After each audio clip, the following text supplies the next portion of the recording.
Good evening. Welcome to you. My name is Ross Bradshaw from Five Leaves Bookshop. This is the second in a series of Five Leaves visits other UNESCO cities of literature. We live in Nottingham, and last week we were in Quebec. This week we're in Seattle.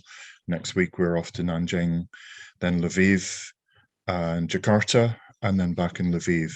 So the aim of this series is to try to bring authors together from our city and those that we work with, in Rachel Mann's case, who's speaking tonight, and authors overseas. And we've found it, we've always had an international basis at Five Leaves, and so this is in addition to that. And as well as meeting authors from overseas, what is also exciting for us is that quite often the authors that we're meeting with and discussing from overseas are also from overseas in those countries. And that's expressed tonight with Putsata Reang, who's in Seattle but comes from elsewhere. And indeed, Headley, our own host, who also comes from elsewhere. I should just say the format of the evening is that some of you will be viewing it tonight, but the majority of people will be viewing this later on our YouTube channel, and all of the 6 UNESCO City of Literature events will be appearing on our YouTube channel. Tonight, the people that we've got are Headley Emmons, who will be hosting the evening from a Nottingham basis, Rick Simonson, who will be hosting from Seattle, Rachel Mann, who doesn't actually live in Nottingham, but she's had a relationship with Five Leaves Publications, and she's read poetry and prose in our bookshop. In fact, you can just see over my shoulder a copy of a book, Unorthodox, which she contributed to. It's a book, Unorthodox LGBT plus Identity and Faith. We'll be joined by Putsata Reang. And on the subject, we will be talking largely about LGBT plus issues, and that's a really important issue for Five Leaves, for all of the staff who work there, for all of our customers, whatever their sexuality. It's an important issue for us all.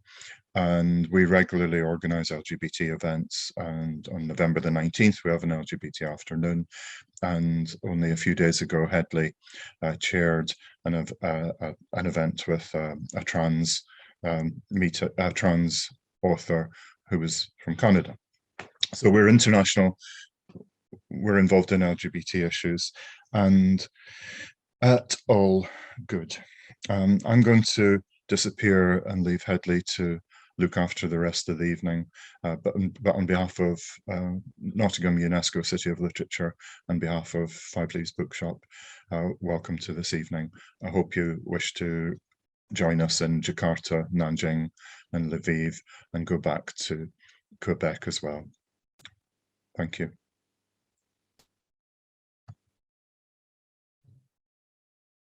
Thanks, Ross. Thanks very much for that. I want to say to everyone a warm welcome to Five Leaves Bookshop visits Seattle UNESCO City of Literature. I'm Headley and I use they, them pronouns. This event, as Ross said, is part of an online series called Five Leaves Bookshop visits 5 UNESCO Cities of Literature. Why? To meet 12 extraordinary writers, of course. And as Ross said, Five Leaves Bookshop is based in Nottingham UNESCO City of Literature in the East Midlands of the UK. Nottingham UNESCO City of Literature has curated a vibrant programme of projects and events which celebrate the city's literary heritage and its contemporary scene. These include Big City Reads, a campaign this summer in which over 2,000 books were given away, Young Voices Amplified, a program which engages young people across the city, and Slamovision, a slam poetry competition held between the UNESCO Cities of Literature. Last year's contest was won by Kara Thompson's poem Island Screams, which means that Nottingham is the reigning Slamovision champion. The people behind Nottingham UNESCO City of Literature inspire Nottingham to read, write, and build a better future with words. So as Ross mentioned as well, the next city on Five Leaves itinerary is Nanjing, UNESCO City of Literature. So you can join Five Leaves on October 15th when Shreya Sen Handley meets Ding Jie, and details will be posted in the chat. I think they are there already. So I'm now going to hand you over to Rick Simonson, who will tell us a bit about Seattle, UNESCO City of Literature. Over to you, Rick. Thank you, Hedley. Thank you, Ross. Thank you, everyone else who's with us from all the places you are. And whenever you are seeing this, it's a pleasure and delight to be part of this. I am here in Seattle. I'm actually in Elliott Bay Book Company, in this shop in the room where we actually have presented authors since we moved to this location for 12 years. But before that, we're closing in on 50-year anniversary next year as a bookstore. I'm here in both capacities as part of Elliott Bay and as part of the Seattle's UNESCO City of Literature group. We're one of the newer cities added to the network. We're one of only 2 US cities in the network, following Iowa City. And so far, it's been a matter of doing exchanges and various other programs within the city, helping a city that's often so busy with itself that not to be aware of some of the relations it actually has in all the ways it does with elsewhere in the world, particularly in literature. And this has been part of what we've heard of Five Leaves history of being an international bookstore, or internationally oriented bookstore, as well as an LGBTQ plus bookstore. We have very much been both ways in the years we've been doing programs, and in the books we carry. The neighborhood we moved to 12 years ago is in the heart of Seattle's traditional queer community, and we're very excited to be part of it. And it's reflected in all the books and the work programs we do and everything else. And also, as Ross, I think, touched, we're a city of international programs, but also a city of people who are from elsewhere. And what's part of the pleasure and what's happening for and with Putsata Reang with her book is to celebrate someone who is from here in terms of living here, but does carry a past that includes coming from another part of the world and not coming from it in an easy way or an easy time, as her memoir, Ma and Me, which came out here earlier this year, chronicles her, family's sheer flight from Cambodia as refugees in very perilous ways. And this book of hers, which you'll get to hear conversed about, but it really bears and merits a reading because it's an extraordinary book. I think the way today's conversation will kind of hone towards the queer part of the book, which is a significant, huge part of it, but it is also very much one of family, of coming to a different place in terms of language, culture, and how the family adapts, how the children intergenerationally become part of things.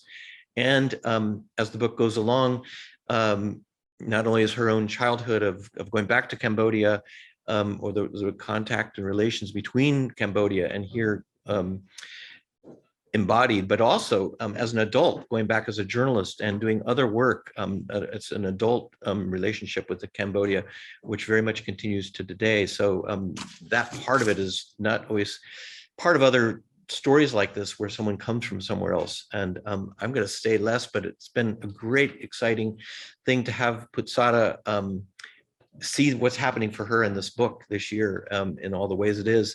It is her first book, and we hope there'll be more.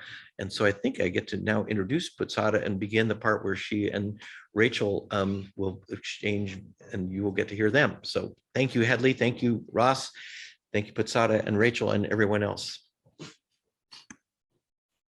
Thank you so much for that beautiful introduction, Rick. I appreciate it. And also, just what an immense honor to be part of this event and Five Leaves Bookshop's world tour, and having us be in communication and engaging with authors across the pond, across the big pond.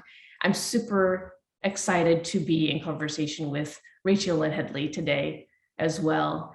And I think, so I'm going to just go ahead and jump right in and read what I prepared to read today is something that I think is I realize as many of you in the audience who may not be from the US are getting introduced to my memoir, Matt and Me, for the first time, I thought, let me just go ahead and launch right into the beginning, which really sets the stage for a central conflict that happens throughout the rest of my memoir. This chapter is called Crocodile and Tiger. There is a saying in Khmer, the language that left me in my youth, but links me to a land across seas because it plinks off my mother's tongue. Go in the water, there's the crocodile. Come up on land, there's the tiger. Mat was 22 years old when she had to decide. The grandmothers in the village scolded her, "You're too old. Your father is a drunk. No one will want to marry you." Being college educated and unmarried at age 22 made my mother an anomaly twice over in rural Cambodia. Her mother married at 15, her older sister at 18, matches made among elders. Her time was coming, she knew. But as she snuck past her teens and entered her 20s, she hoped to be forgotten. The boys started coming around before she finished college. A simple village girl whose feet clapped across her dusty town in a pair of plastic flip-flops. My mother was raised by a benevolent uncle who deemed her brain too valuable to waste in the rice paddies. He told her, "When you get an education, you can do anything you want." And she believed him. These boys, the sons of professors and businessmen, followed her straight to her uncle's door, begging to marry her. She wanted none of them. She wanted instead the thing that Khmer girls are not born to have or raised to want: dreams. She dreamed of becoming a businesswoman and traveling the country, maybe even the world. She dreamed of living free. But soon after she finished college, a rumor reached her ear. Her father, who had been mostly absent from her life, had arranged her marriage. He came around now that there was a profit to be made when the dowry for his daughter might sustain more months of gambling and drinking. But Mat's dreams were bigger than his greed. Before the invitations were sent, she fled. She traveled east on a local bus that took her to Cambodia's capital, Phnom Penh, where she transferred to a regional taxi to Breawang province on the eastern edge of Cambodia, mere miles from Vietnam. Her older brother lived there. He was sensible. He was kind. He would, she hoped, hide her. But it was 1967, and that strip of earth along the Cambodia-Vietnam border shook and broke open beneath her feet when bombs from American B-52s burst in the paddies. The night sky lit up with machine gun fire from the jungles, and she ran to the riverbed with her brother and his family, cupping her ears against the whistle of weapons, curling her body against the dirt, somersaulting all around her. A thought sprinted across her mind: I could die here.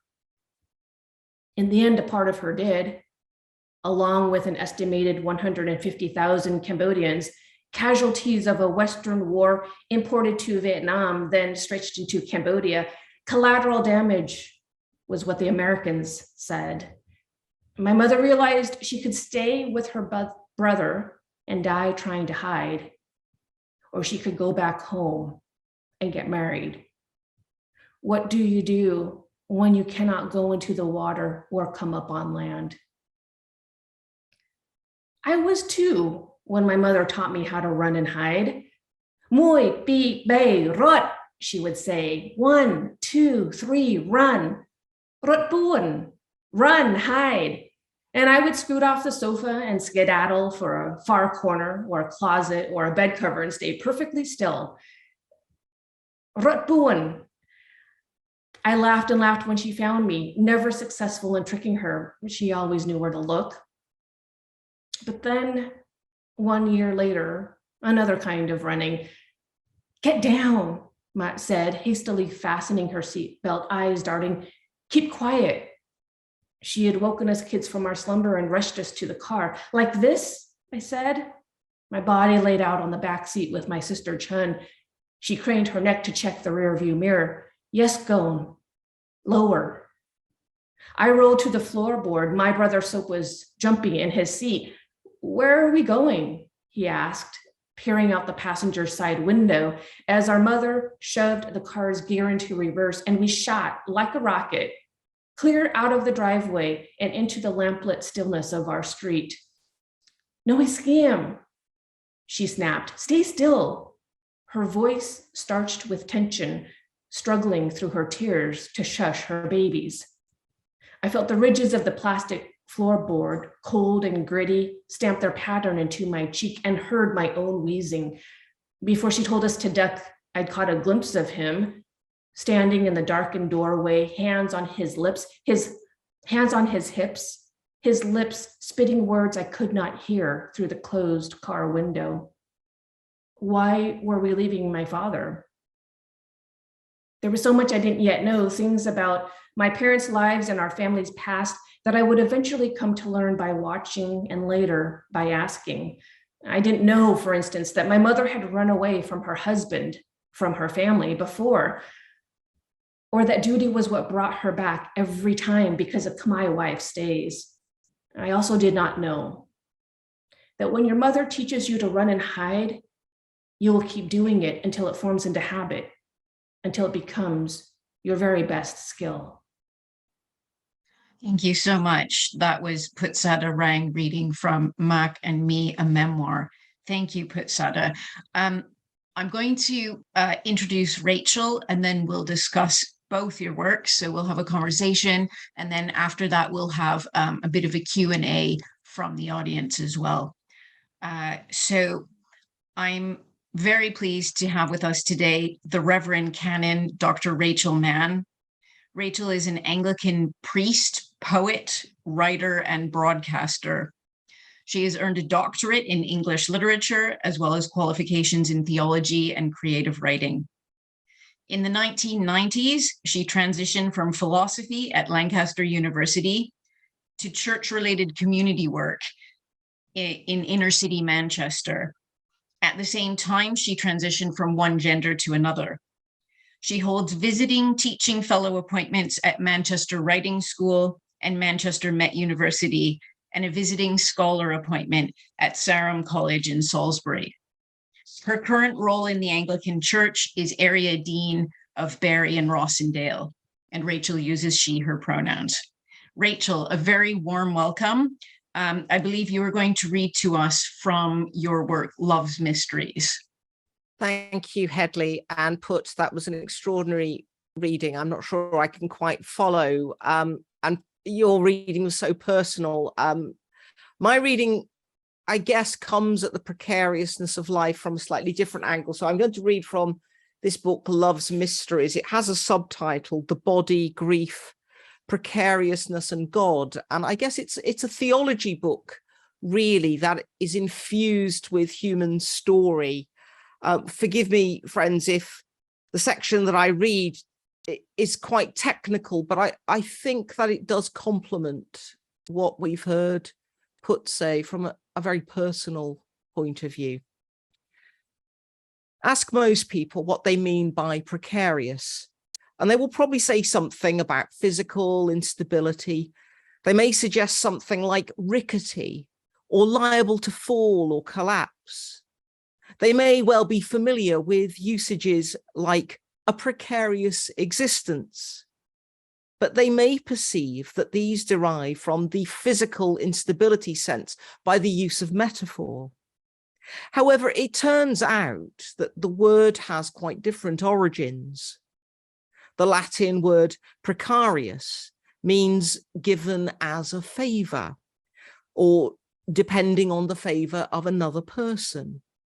The earliest meaning of the English word precarious relates to the idea of being given something, the right to occupy land or to hold a particular position at the pleasure of another person who might simply choose to take it back at any time. Indeed, in its Latin origins, precarious, there is the implication of entreaty, of obtaining by prayer. To be in a precarious situation is to be dependent on the will of another. To live precariously in our society is not typically constructed as valuable and significant. Those who have precarious lives are represented as lower down in value. The valued are among those who construct or perform illusions of stability and safety, perhaps through wealth and property. These structures, either national or personal, work to hide the fundamental precariousness of bodily existence, of how easily we are undone. Success and goodness are so often represented as not precarious. We even have rhetorics in which the successful will often emphasize their self-madeness and their lack of dependence on others. Yet Judith Butler and, as I shall suggest, Christian positions want to explore precariousness not as the locus of failure, but as a site of value and meaning. The possibility of grief is a signal of precariousness, and vice versa. The center for this interplay is the body. Gilles Deleuze, drawing on Spinoza, suggests we do not know what the body can do. To that statement of possibilities, I'm inclined to add, we often refuse to know or acknowledge what bodies do to each other. It remains one of the abiding moments of various feminisms to insist that we never lose sight of what bodies offer each other in terms of liberation and injuring and violence. The ground of bodies is dangerous, for it contains the risk of exploitation and violence, and yet it is also a site of holiness in a rich, rich sense. We walk in the midst of the wonder and terror of identity and its limits, its gifted precarity and its remaking, and yet more. As many of you will know, many theorists suggest the body is a disputed site of power relations. The ongoing, often entrenched arguments about the status of trans people, intersex people, people of color, cis women, and so on, not only among religious people, but across political and cultural divides, indicates the disputed status of many bodies. And lowering over this are normative bodies, or the normative body, typically ordered around concepts of masculinity, power over, and whiteness. To reiterate, the possibility of grief is a signal of precariousness and vice versa. The center for this interplay is the body. And why bodies rather than souls or selves or even subjects or mind? Part of the answer lies in the way bodies keep us honest, keep us to account, especially around our pastoral praxis and human living. Bodies signal our fragility and our precariousness. As matter, they expose us to non-negotiable truths, birth, death, the way we are always at risk of trauma. We are so readily torn apart. We find our common ground in bodies. Even as we not unreasonably talk of psychic trauma, we are fools if we do not pay attention to how that is represented in and through the body. Thank you, Rachel. That was very, very powerful. And before I even come to any of the questions that I had, I wanted to give Put the opportunity to respond to that, because I found when I was reading Rachel's book that it acted as an incredibly useful lens to view your memoir through. So some of the key themes that you discuss, grief, trauma, the body, this precariousness, those ideas, that really kind of works so well with your memoir. So just, I know that that was a lot to take in, but I thought if you had any maybe initial thoughts or responses to that passage that Rachel has read to us. Oh gosh, I have so many thoughts. And first of all, let me just say how exceptional to hear this excerpt from you, Rachel. I mean, really, we could just have Rachel continue to just read for the rest of the hour here. That's wonderful. As you read, Rachel, I couldn't help but feel something rising inside my chest. And it was a recognition of this idea, something that you articulated in one of your very last lines from this excerpt, that we are always at risk of trauma. You know, this idea of precariousness suggests an in-betweenness.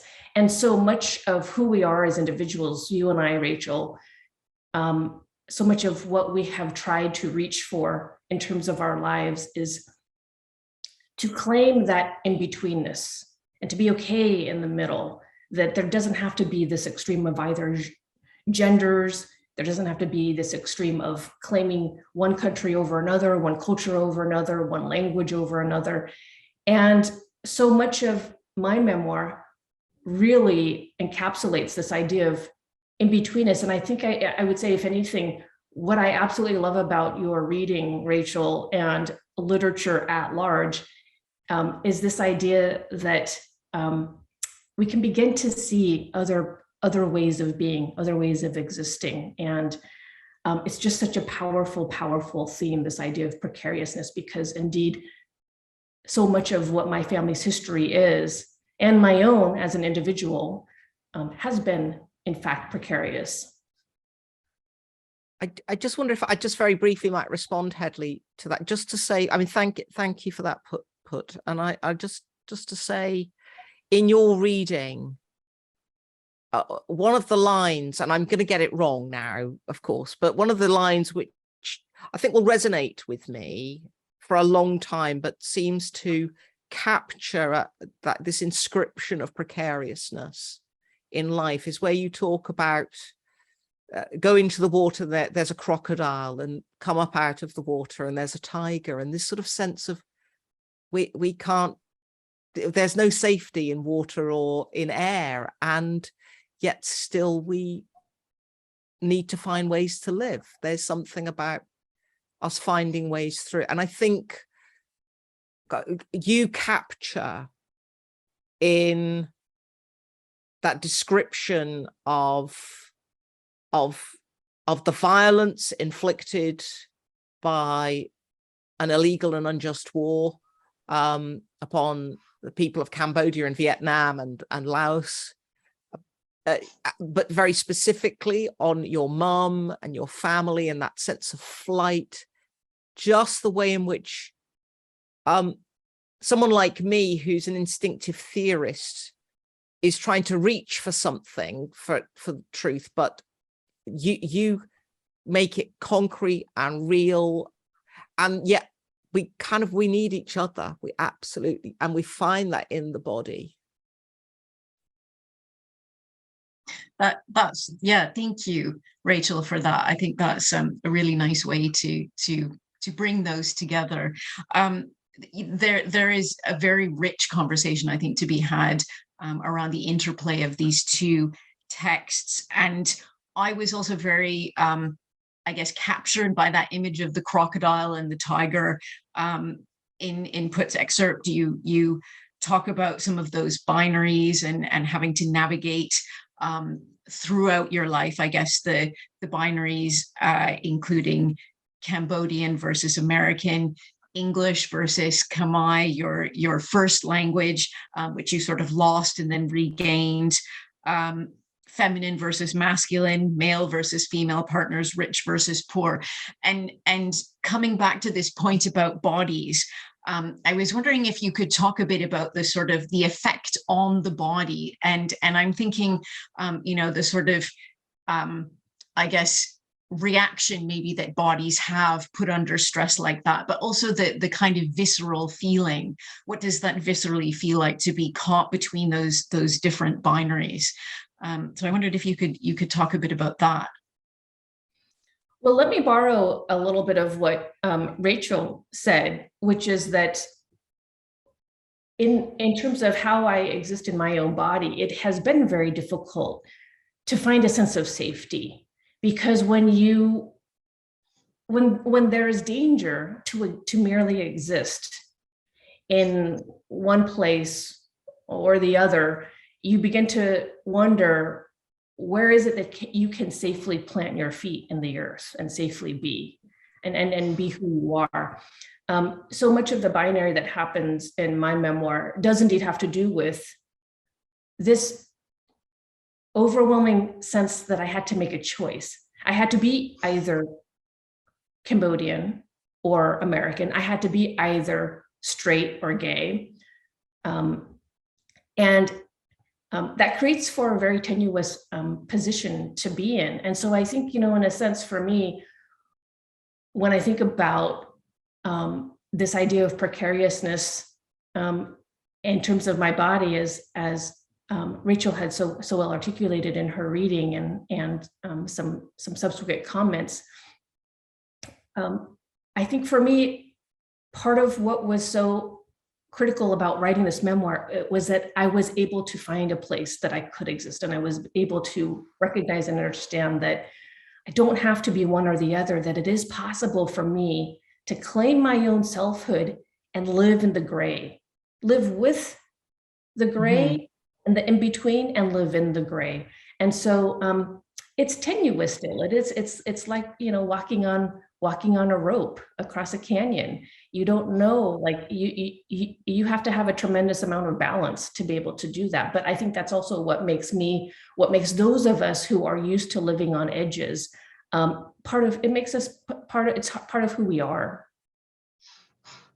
I really like that expression, those of us who live on edges. I think there are a lot of us who live at the edge of a cliff, and that it does give us that sense of precariousness, that a wrong step and we will fall off that edge. I was particularly taken with the passage where you're describing when you move back to Cambodia at one point, and you are you want to fit in with the Cambodian culture and sort of essentially pass as Cambodian.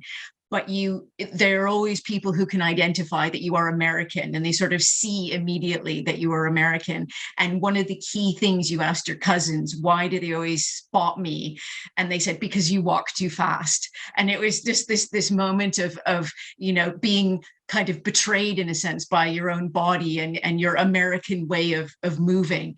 But later on, you kind of, as you are coming to that sort of third in-between way, you find ways to make your American identity an advantage rather than a disadvantage in that space. And I thought that was really interesting, that kind of realizing you don't have to choose, you can draw on different parts of that identity and turn that into an advantage rather than a disadvantage. That's not really a question, I guess. What I do have a question about, I was wondering if we could talk a little bit about the significance of names. And this is a question I have for both of you.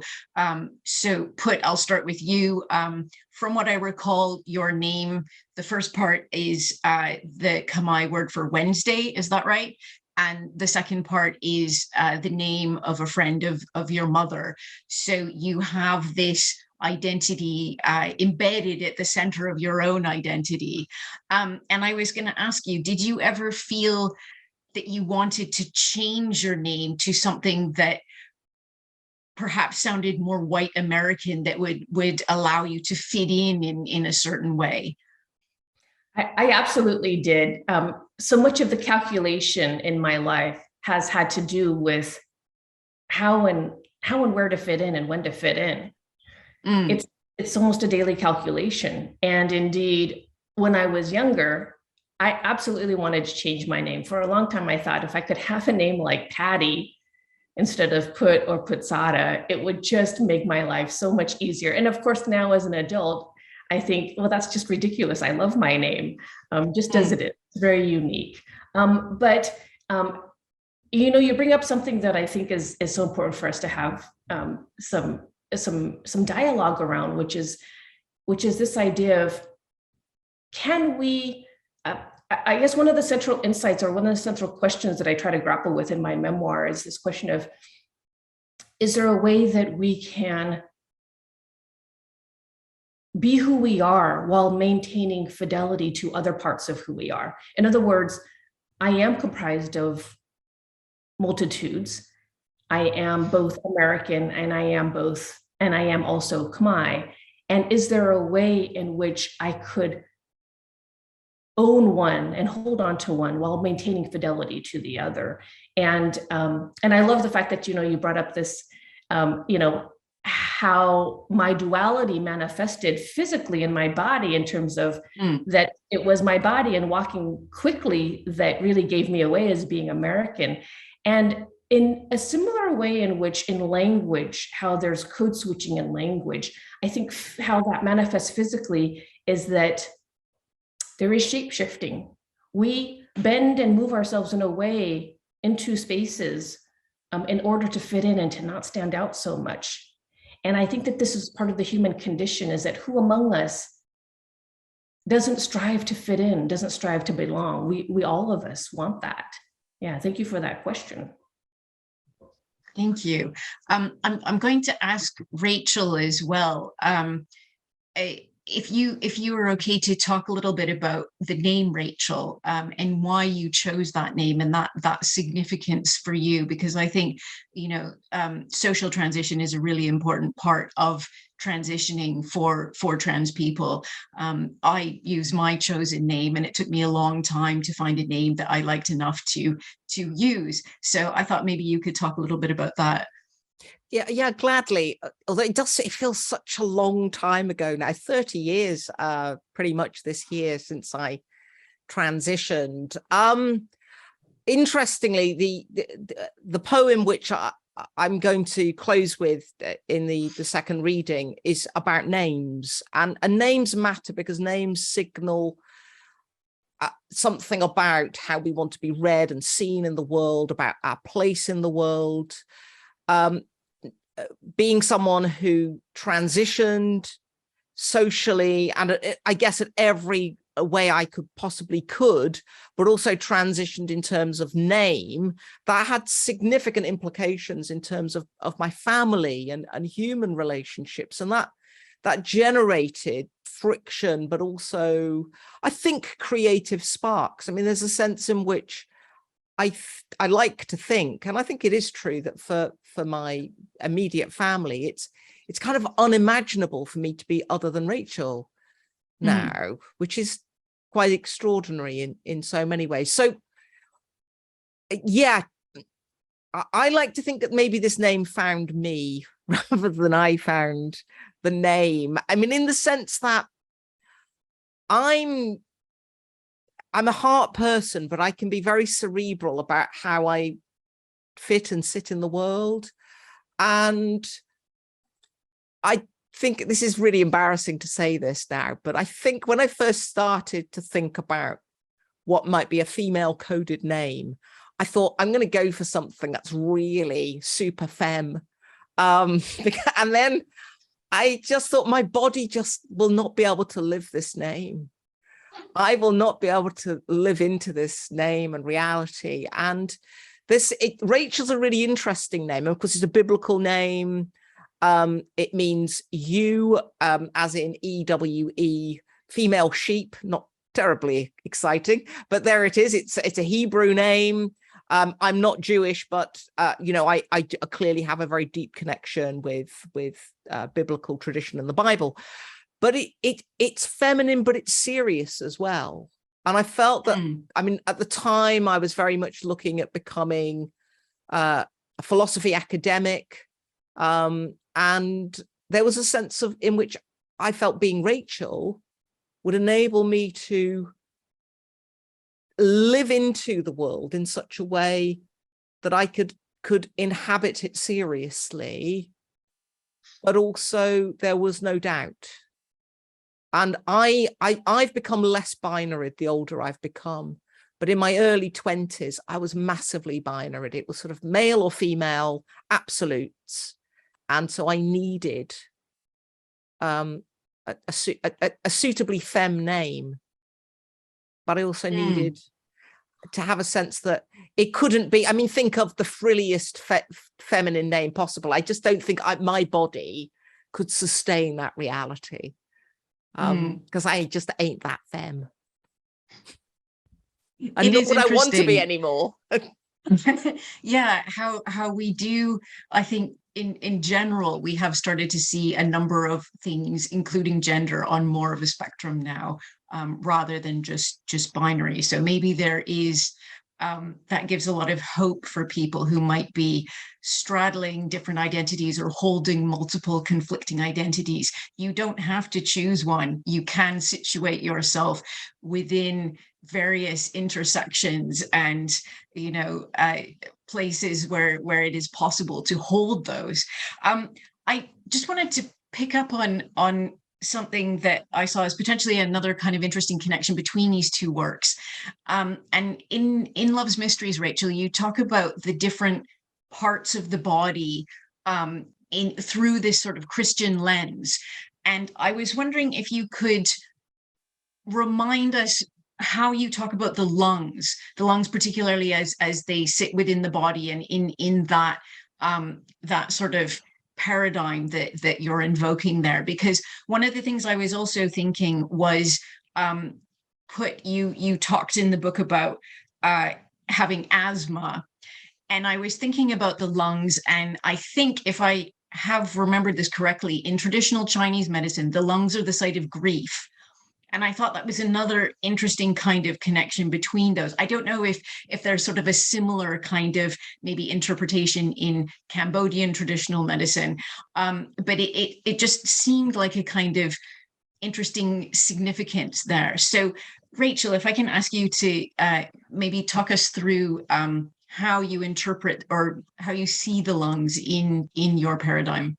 Gosh, I'm not sure I can.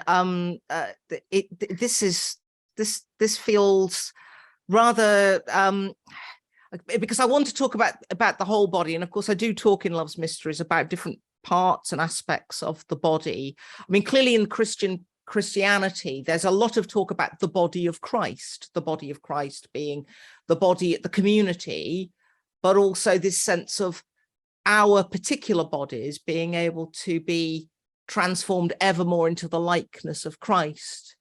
In the New Testament, there's talk about how we as people can be like different body parts.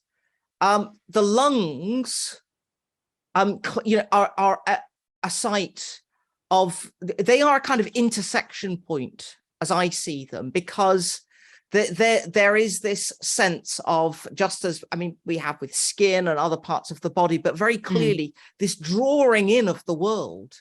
The world is being drawn in. And I'm not talking just about air, but this sort of sense of the particles of the world that are unseen. And they are in our lungs, but then at that point are converted into that which powers the body. It's the oxygen that is crucial to the pumping of the heart, to the functioning of the brain. So there's a sense in which lungs are this intersection point, this opening to the world. And of course, and I've discovered this recently, having had COVID, and my lung capacity is still reduced. It's not just simply in the drawing in of the world, it is how we speak out into the world. And it is the passing of air over those vocal cords, which generates sound. And of course, one of the extraordinary things is the way in which the human body is endlessly plastic and pliable. And that sound over the vocal cords can lead to a multitude of tongues and languages. And isn't that extraordinary? That both tells us something of our story, but also the community to which we belong. So I just think there's just something extraordinary about lungs and how they are this sort of site of power, but also of immense vulnerability and exposure. I mean, as we've discovered, the need to wear masks is not just about protecting those out there, but it's about protecting us.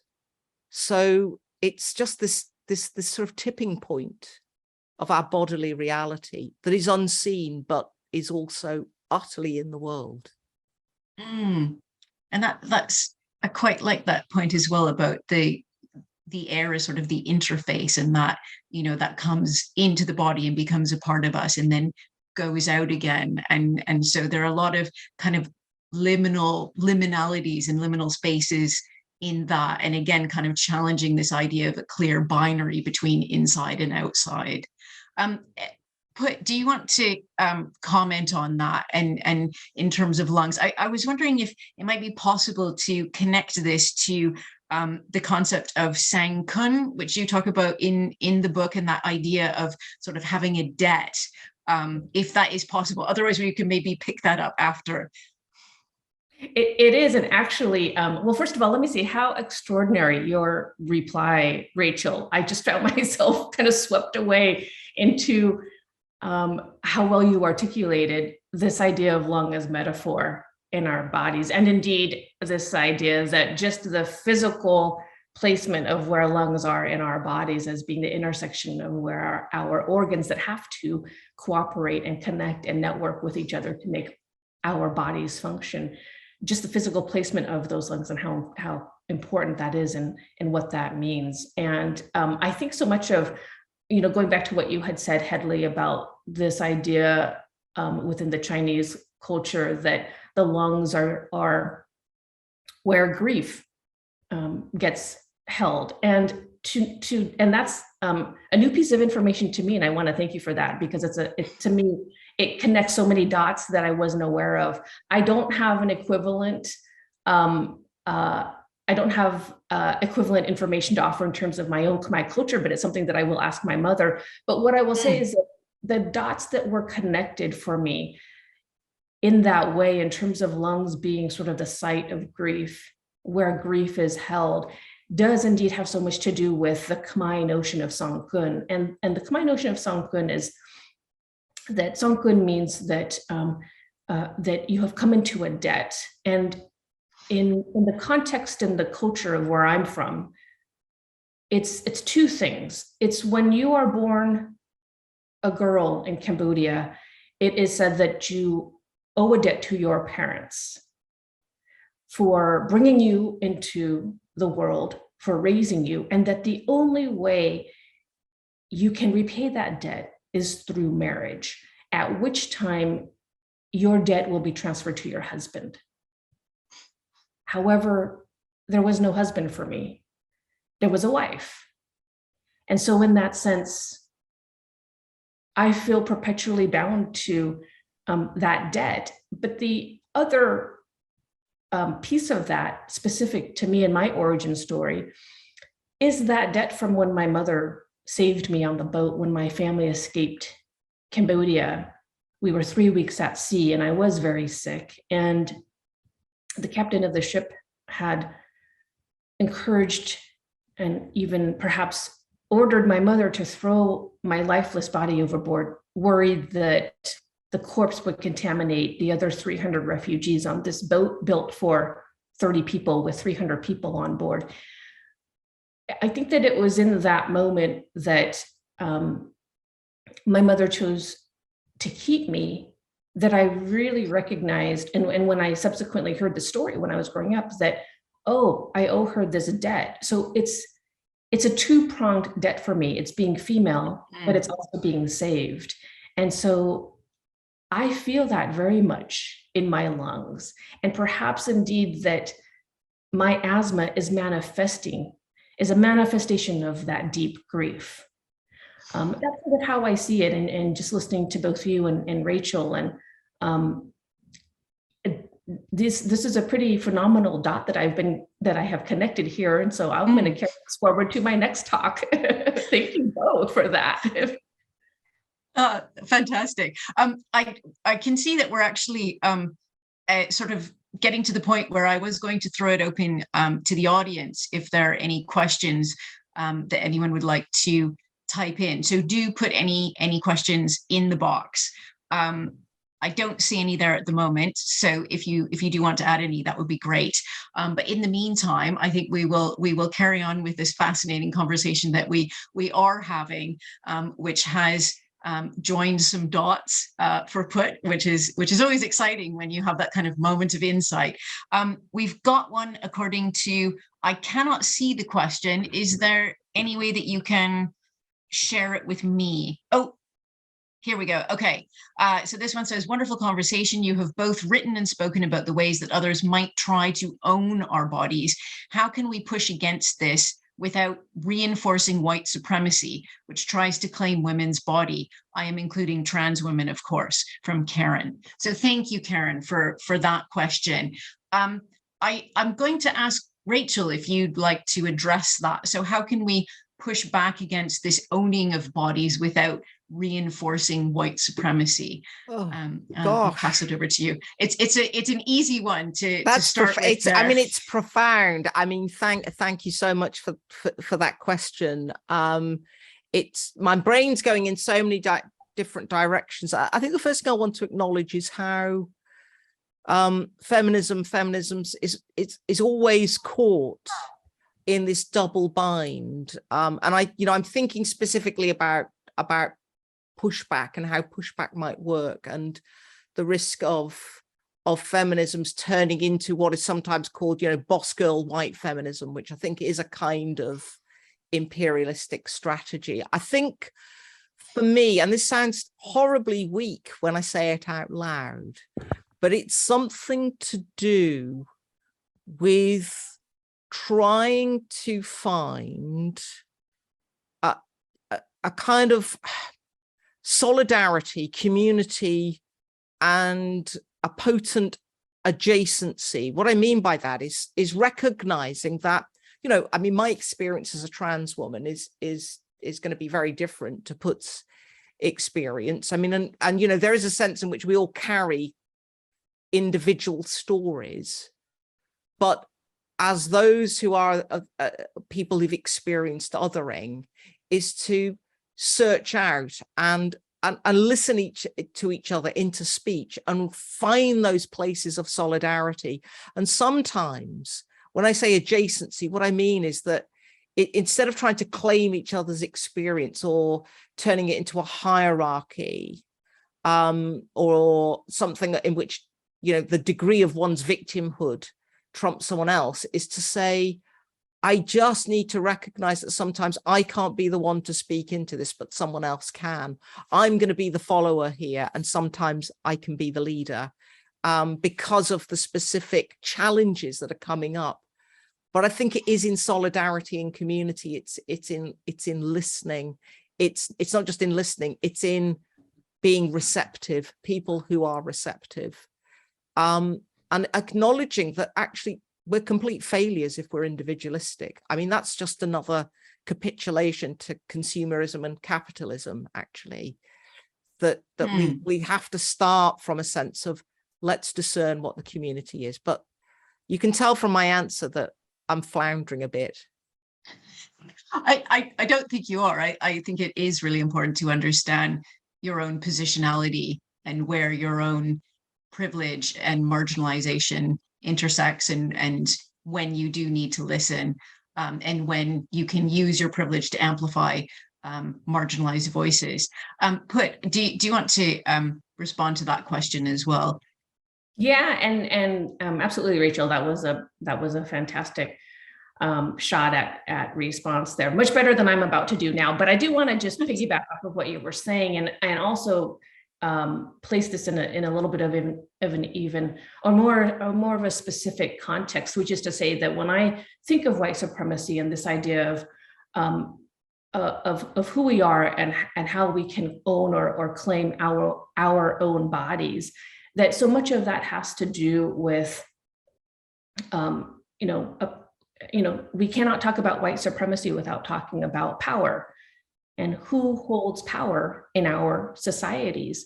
And so much of claiming, I'll just speak for myself, so much of claiming who I am, owning my identity and owning myself has to do with me recapturing some of that power. What I mean by that is that I am no longer ashamed to be gay. There was a time when I was.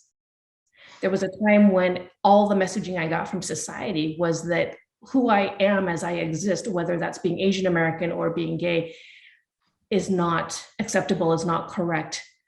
I've come to a place since then, and perhaps also through writing this memoir, where I have accepted myself, and therein lies the tremendous power and a reclamation of that power. And so there's where I feel is a bit of the pushback against what white supremacy would have us believe, which is that those of us, as Rachel had talked about, otherness, those of us who have been othered, get to a chance to reclaim that for ourselves. Yes, that there is much power in being confident in your own identity, I think, and also rejecting that shame, because shame itself is a very powerful force, and it's very insidious in how it makes us reject ourselves. Are there any other questions? I can't see any, so I'm if you can, Simon, copy them as you did with that one so that I can see them. Otherwise, no, okay. So we are getting to the end of our time. So I think what we'll do now at this point is we will ask each of you to read us a final selection of your work. So before we come to the end of tonight's visit, I would like to say a huge thank you to Rachel, to Rick at Elliott Bay Book Company, and everyone at Five Leaves Bookshop in Nottingham. Thank you to Seattle and Nottingham UNESCO Cities of Literature. So I'm going to invite Rachel to read a final piece, and I believe you had selected a poem to read for us. I'm going to read from A Kingdom of Love, which was my poetry collection, which came out in 2019. And I'm going to read two short poems from a section, the opening section, which is called A Kingdom of Love, which is a meditation on identity, on priesthood, on the body. The first poem is called Complin. And that is the for those of you who don't know, Complin is the final office of the evening before you go to bed. So Complin. Why should I not have lovers too? Which is to say, when no one else comes near, God will have to do. Prayer is the body's work, is. I was taught to steeple my fingers as a child, form, aspire, like this. Prayer ascends, it is naked, shiver. O God, avert thine eyes. Thine eyes are multitude, thy tongue is bitter. Credo. I am racked by assertions. God is not a name. God is love. God is. A person without a name is not. That is one of history's truths. I have seen the films of the camps where names are erased. If God, if God is to be claimed as lover, I must multiply names. Pneuma, the 3-in-1, mother, tetragrammaton, Al-Wajid, Bhagwan, Diabolos. Jesus puts a tongue into my mouth. I am. Thank you, Rachel Mann, so much. Rachel is one of our two literary visitors today. Putsata, I invite you to read a final piece as well. Thank you, Hedley. I'm going to read a very short excerpt that follows on the scene where my mother's telling me the story of how our family escaped and how she did indeed save me on the boat and chose, against the demands of the captain, to throw me overboard. Instead, she chose to keep me, which took tremendous courage and a mother's profound will to do that. I begin reading, the excerpt that I read spoke to this idea of my mother being caught between the crocodile and the tiger. And this section I'm about to read is where I find myself caught as well. In that moment when my mother fought to keep me, the terms of my life were set. Ma was the savior and I was the saved. After hearing this story so many times, I made a promise to myself. I would do my best to make her happy. I would strive to be worthy of her rescue. For a long time, I believed I owed Ma my life. Whatever she wanted me to be, I would be. Whatever she wanted me to do, I would do. I tried to live an immaculate existence, tucking my flaws behind a facade of perfection. I graduated high school and then college with honors, pressing awards into my mother's hands. I turned the storytelling skills that she passed on to me into a full-time career, scrambling for scoops and front page stories at newspapers up and down the West Coast. Eventually, I had a home, a high-paying job, money in the bank. I sent my parents on vacations and put several of my cousins through school. I filled my parents' home with treasures from my travels, statues, paintings, rugs. And Ma had made a myth out of me, spinning so many stories about my travels and adventures that some of her friends did not believe I was real. Is this the one? One of them asked. One of them said as I sat in Ma's kitchen, tucking into a bowl of noodles. I was on leave from a journalism job in Cambodia, always choosing to go home when I had time off rather than on holiday. Ma's friend smiled and squeezed my arm as if to confirm I was not a ghost. Is this your baby girl with the big job and all the money, the one who almost died on the boat? Ma smiled and nodded. Her friend turned to me. Your mother talks about you all the time, she said, still holding my arm. She says, you are special.